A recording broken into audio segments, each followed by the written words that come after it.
Cette vidéo porte sur le concerto pour piano numéro 2 de Franz Liszt. Je t'explique l'essentiel sur l'œuvre et sur le compositeur. Franz Liszt était un compositeur et pianiste hongrois qui a vécu de 1811 à 1886.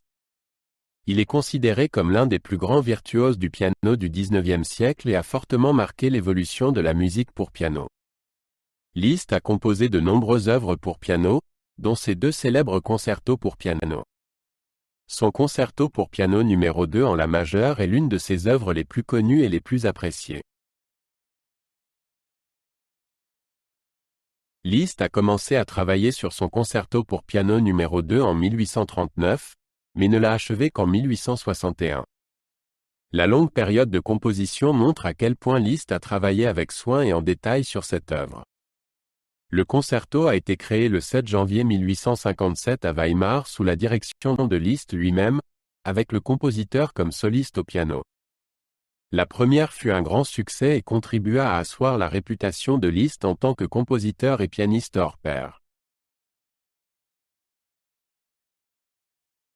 Le concerto pour piano numéro 2 est composé en un seul mouvement, divisé en 6 sections distinctes.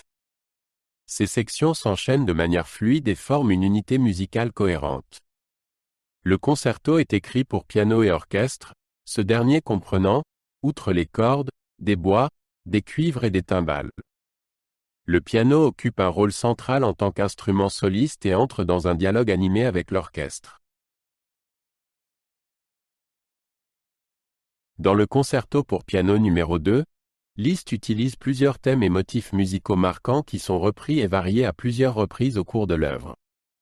L'un des thèmes principaux est présenté dès le début par le piano et se distingue par sa mélodie lyrique et expressive. D'autres thèmes s'ajoutent au cours du concert, tantôt doux et rêveurs, tantôt puissants et virtuoses. Liszt traite ces thèmes de manière artistique et crée ainsi un événement musical varié et captivant. Le concerto pour piano numéro 2 exige des capacités techniques et musicales très élevées de la part du pianiste.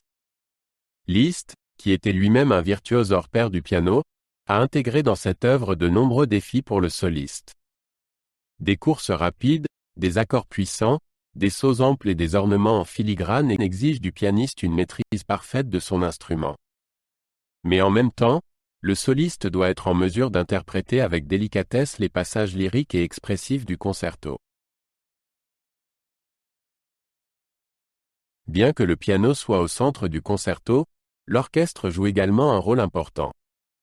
Liszt utilise les différents groupes d'instruments de manière ciblée afin de soutenir et de renforcer les thèmes et les ambiances musicales. Tantôt l'orchestre se place au premier plan et prend la direction des opérations, tantôt il accompagne le soliste avec retenue et sensibilité. Les passages en tutti sont particulièrement impressionnants, dans lesquels l'orchestre et le piano déploient ensemble un son puissant et brillant. Avec son concerto pour piano numéro 2, Liszt s'est engagé sur de nouvelles voies dans la composition et a fait fi de certaines conventions de son époque. Il renonça ainsi à la forme traditionnelle en 3 mouvements et créa à la place une œuvre qui combine en un seul mouvement différentes sections et ambiances. Le traitement de l'orchestre était également novateur. Liszt utilisait les instruments d'une manière qui n'était pas habituelle jusqu'alors et qui ouvrait de nouvelles couleurs sonores et possibilités d'expression. Ces innovations ont contribué à faire entrer le concerto pour piano numéro 2 dans l'histoire de la musique comme une œuvre pionnière. Le concerto pour piano numéro 2 de Franz Liszt compte aujourd'hui encore parmi les œuvres les plus populaires et les plus jouées de la littérature pour piano. Il enthousiasme les pianistes comme le public par sa musique entraînante, ses défis virtuoses et son expression émotionnelle.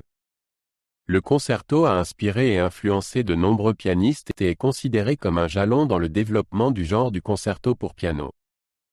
Même de nos jours, l'œuvre n'a rien perdu de sa fascination et de son attrait, et les pianistes du monde entier ne cessent de l'interpréter.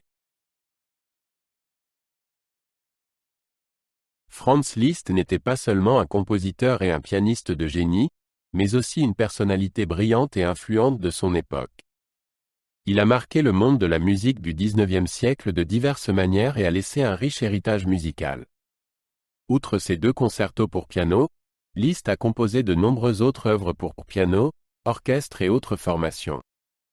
Liszt a également joué un rôle important en tant que professeur et promoteur de jeunes talents et a soutenu de nombreux musiciens émergents de son époque. Son héritage se perpétue aujourd'hui et inspire les musiciens et les mélomanes du monde entier.